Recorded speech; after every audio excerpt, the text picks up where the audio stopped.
في تطور مفصلي ومأساوي في النزاع السوداني، شهدت مدينة الفاشر عاصمة ولاية شمال دارفور تصعيداً عسكرياً وانهياراً أمنياً أدى إلى انتقال السيطرة الميدانية الفعلية إلى قوات الدعم السريع بعد حصار طويل ومعارك متقطعة، ما ترك المدينة في قبضة قوة مسلحة جديدة وأفرز أزمة إنسانية حادة ونزوحاً جماعياً لسكانها الذين تعرض كثير منهم للقتل والاعتقال القسري والنهب. وتظهر الأدلة الميدانية وشهادات الناجين ومراقبة الأقمار الصناعية آثار مجازر ومشاهد عنف واسعة أبلغت عنها منظمات حقوقية وصحفية، مؤكدة أن الفعاليات في الفاشر تعد نقطة تحول خطيرة في اشتداد النزاع الذي امتد لأشهر. أبو لولو، الاسم الصحفي أو اللقب الذي انتشر بسرعة على منصات التواصل كمرتكب يزعم أنه ضالع في عمليات إعدام وعمليات انتقامية داخل الفاشر، تم الإعلان عن توقيفه من قبل عناصر الدعم السريع بعد دخول المدينة. التقارير المحلية ونشطاء حقوق الإنسان ربطوا هذا الشخص بسلسلة اعتداءات وصور وفيديوهات منتشرة تظهر عمليات قتل وإذلال لأشخاص مدنيين، لكن المجتمع المدني والمنظمات الدولية شددوا على أهمية تحقيق مستقل وشفاف للتحقق من هوية المتورطين ومسؤولياتهم القانونية، كي لا تتحول عمليات الاعتقال إلى تسويغ لانتهاكات أوسع أو لانتقام غير مسيطر عليه.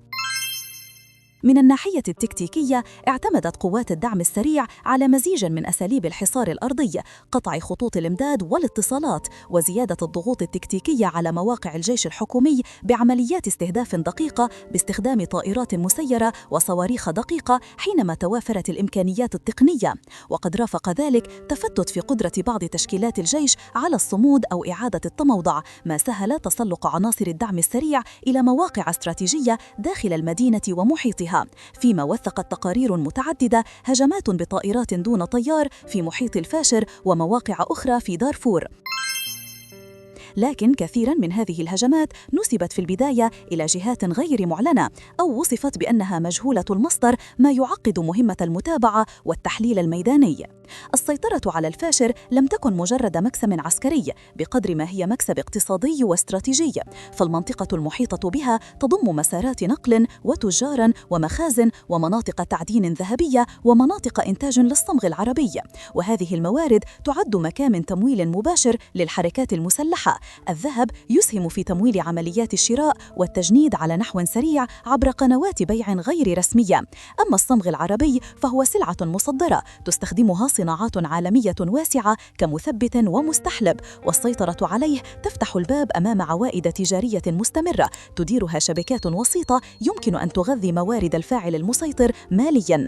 على مستوى البعد الدولي والإقليمي، ظهرت إشارات واضحة إلى ارتباطات ومعابر نفوذ خارجية. تحقيقات وصحافة استقصائية أشارت إلى وجود قنوات لوجستية وتجارية تربط فاعلين محليين في السودان بأسواق إقليمية ودولية، وفي بعض التقارير تذكر دول خليجية ووسطى كقنوات عبور لتجهيزات ومعدات أو كوبونات تمويلية. كما إن هناك ملاحظات عن تقارب مصالح استراتيجية من قبل روسيا التي تتابع مصالحها في البحر الأحمر والموانئ والسواحل السودانية، وهو ما عزز مخاوف من أن الصراع لا يقتصر على صراع داخلي بل يحمل أبعاداً جيوسياسية وتنافس مصالح إقليمية. تتقاطع هذه المصالح مع مصالح شركات عالمية.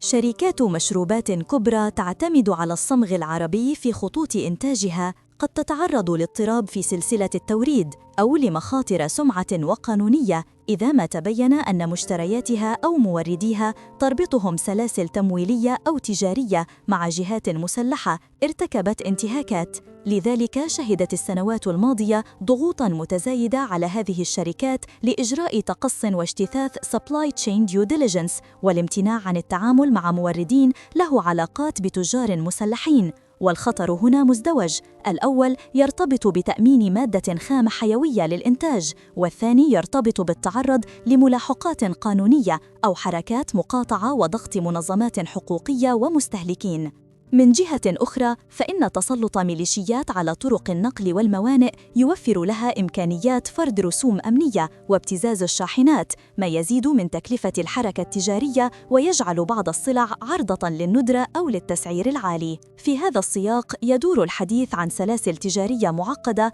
تمر عبر وسطاء وشركات تسجيل في دول عدة، وهو ما يربط الصراع بالسوق العالمية بطريقة مباشرة. أما عن الدور المصري الذي طالبت إضافته في نصك المطلود، فقد اتخذت مصر منذ بداية تفجر الأزمة موقفاً دبلوماسياً معلناً يطالب بوقف إطلاق النار واحترام سيادة ووحدة السودان وضرورة تسهيل دخول المساعدات الإنسانية وحماية المدنيين. وأكد القادة المصريون في بيانات رسمية ومقابلات دبلوماسية دعمهم لأي حل سياسي، وحثوا على التعامل مع الملف عبر جهود إقليمية متعددة تشمل التشاور مع دول جوار السودان وشركاء إقليميين. كما شهدت الاتصالات المصرية لقاءات ثنائية وإقليمية سعت لتنسيق موقف عربي وإقليمي يخفف من التصعيد ويؤمن ممرات إنسانية وإمكانيات لإجلاء رعايا أو مواطنين محتاجين. لكن حتى تاريخ 31 أكتوبر 2025 لم تصدر مصر إعلاناً عن تدخل عسكري مباشر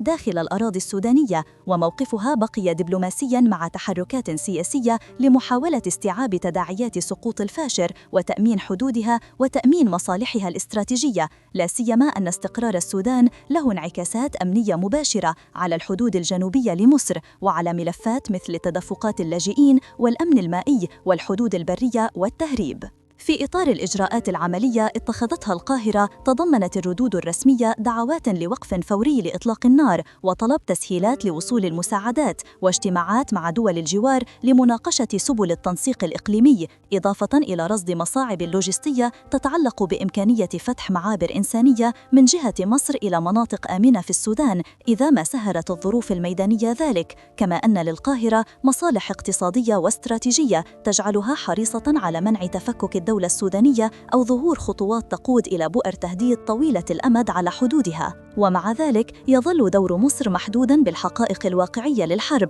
وإمكانية الوصول والمخاطر على القوات والمنشآت، لذا تركز مصر على أدوات نفوذ دبلوماسية وإنسانية وإقليمية أكثر من خيار التدخل العسكري المباشر. أخيراً، الآثار المتوقعة محلياً وإقليمياً تشمل تفاقم أزمة اللاجئين والنزوح باتجاه دول الجوار ضغطاً على قوافل المساعدات الإنسانية، احتمالات توسع تأثير القوى الخارجية في الشأن السوداني، ومخاطر إطالة أمد النزاع إذا استمرت شبكات التمويل والموارد تحت سيطرة فاعلين مسلحين دون رقابة دولية مستقلة. وهذه كلها أسباب تدفع المجتمع الدولي إلى المطالبة بتحقيقات مستقلة ومحاسبة مرتكبي الانتهاكات وإيجاد آليات فعالة لحماية المدنيين وقطع سبل تمويل العنف عبر تتبع سلاسل الإمداد والموارد. إذا رغبت أستطيع تحويل هذا النص إلى نسخة مسموعة بصيغة إخبارية معدل التسجيل بصوت واحد دون انقطاع وبطول محدد يطابق احتياجاتك، أو أضيف مراجع محددة لكل فقرة بصيغة قابلة للطباعة،